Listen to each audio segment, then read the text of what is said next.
biggest concern is that after that, this is going to suck. I do have to say thank you before I get started. I have to say thank you to ARC for putting this event together, giving me a chance to pull out my best Snake Plissken line and say I am dead. You know, referring back to Escape from New York is one of those things that you can only do in the company of friends who you know aren't under the age of 30. It also means that I should probably have called Shane and gotten the movie theme for tonight coordinated so that he wasn't doing his whole Clockwork Orange thing while I was doing my Snake Plissken thing. But you know, we had better coordination when we were both working on ARC, and that was largely thanks to people like Monty Reed, Francis Boyle, Brenda Leifso, many of the other fantastic people who work on ARC and continue to work on ARC and continue to make it one of the best magazines in Canada. And I can say that because I don't think there are many representatives from any of the other magazines in Canada here today to fight me about it, but I would fight them for it. I promised on Facebook I would actually do something that I just literally can't do very often, which is read new material. So I am going to actually do that. This, however, is not new. Helsinki Cathedral. I come to the place of worship to worship the place. Pale fins dot the stone steps facing the sun. Soak up vitamins in the short window afforded by short days at high latitude. They close their eyes like penitents before an older god. Zinc apostles cast shadows northward. I come to the place of worship to worship the gulls of Helsinki. They are no different than the gulls of Vancouver or Curacao or the gulls of Navarone. Wherever they have gulls, they scream. The same inchoate scream that means in Helsinki a call to war under the statue of the Tsar. It echoes down the narrow lanes and off the white cathedral and sounds like a single voice from above.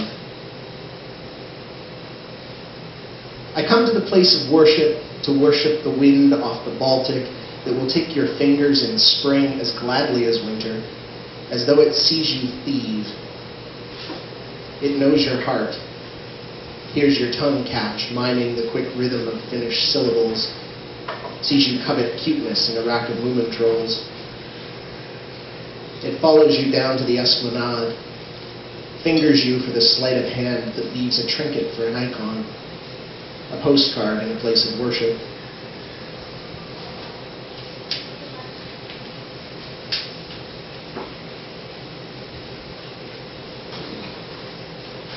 Reflecting on William Money in Vienna.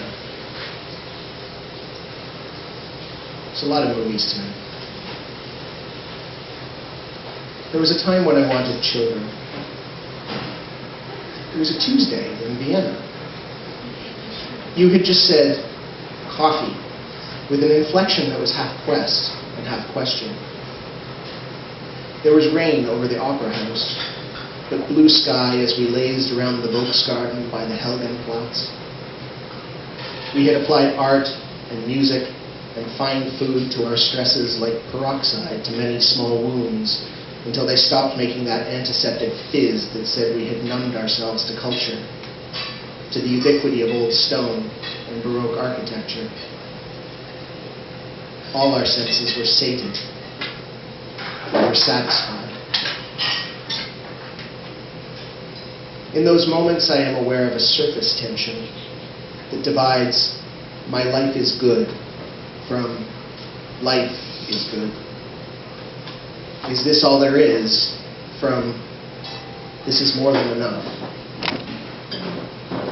I'm sure the Buddhists have a word for this numbness where you're all your senses and nothing more.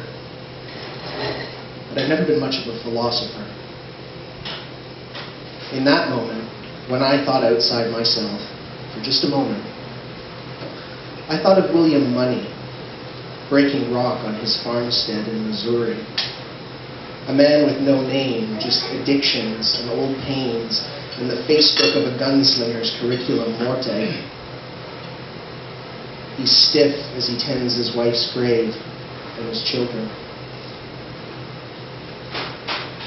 And the moment passed like the rain to the west as we walked blindly in search of a Viennese coffee.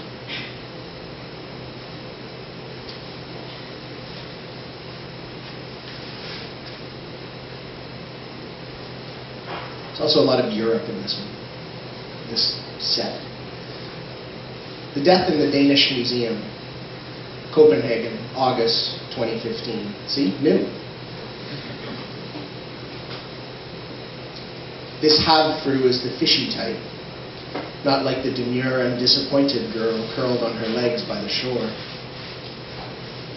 This one, green, rocks back to balance a swordfish tail and stares in wall-eyed horror at death all day. Death stands with his impractical scythe raised over a mother who hovers over a crocus that is her child's tree of life. Her eyes are river stones, and blood trickles into her clavicle. Her hair is the white of a crone's, though you can't see this because she and death are the yellowed white of old bones, and the havfru looks through them anyway, to the workers coming home. Their outlines tremble with soot. The sky is Norway gray. And here, on the face of the man who looks back at her, at you, is a small smudge of malignant black.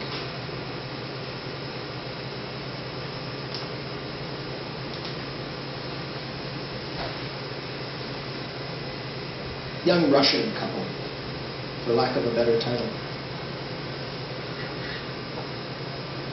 At the gas station, it's just that they're that far apart and speaking some kind of Slavic language.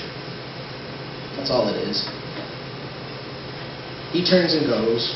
The little girl goes with him. Mom follows slow at first, then as quickly as the little white skirt allows. Thug fashion is in. Tech fabric tank and tribal tattoos or script that could say anything and mean thug. Muscles with a soft edge show a thug's respect for work, but not for discipline or deprivation. Not many young men have Stalin's eyebrows. Outside the late-night drugstore, chicken bits are strewn across the top of the garbage bins, the box reading, "Family Pack," set up like a table. Slavic also lends itself to fluorescent hiss. They're whispering by rubbers and the lubricants. He turns and starts to leave, meaty paw on the back of the little girl in the Lucy Van Pelt dress. And the look that slams into his back would chase a starving dog from a fresh kill and wither most lower order scavengers.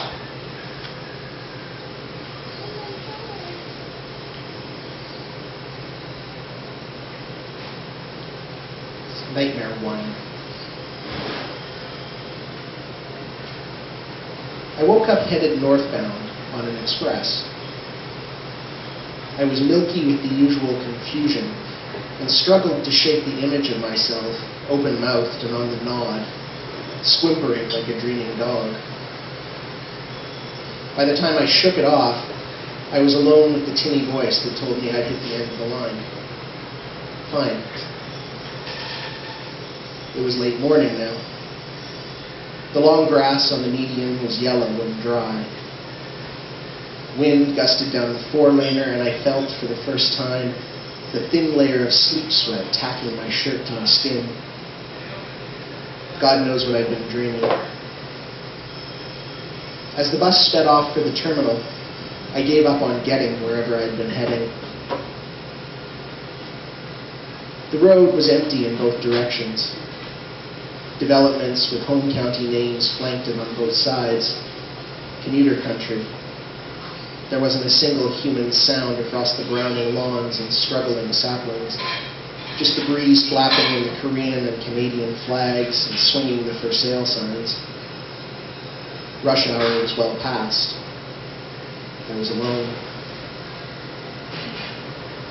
I'd seen streets like these empty like this, but only at night, with security lights playing chopsticks on the patterned concrete drives as dog walkers and teenage children walked by.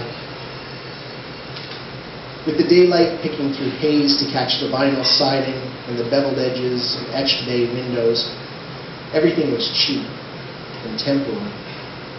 Not just quiet on a dull morning, but thoroughly abandoned to the prairie grasses, strangling flowering plants in ornate gardens, and widening early cracks in the foundations of new-build suburban homes.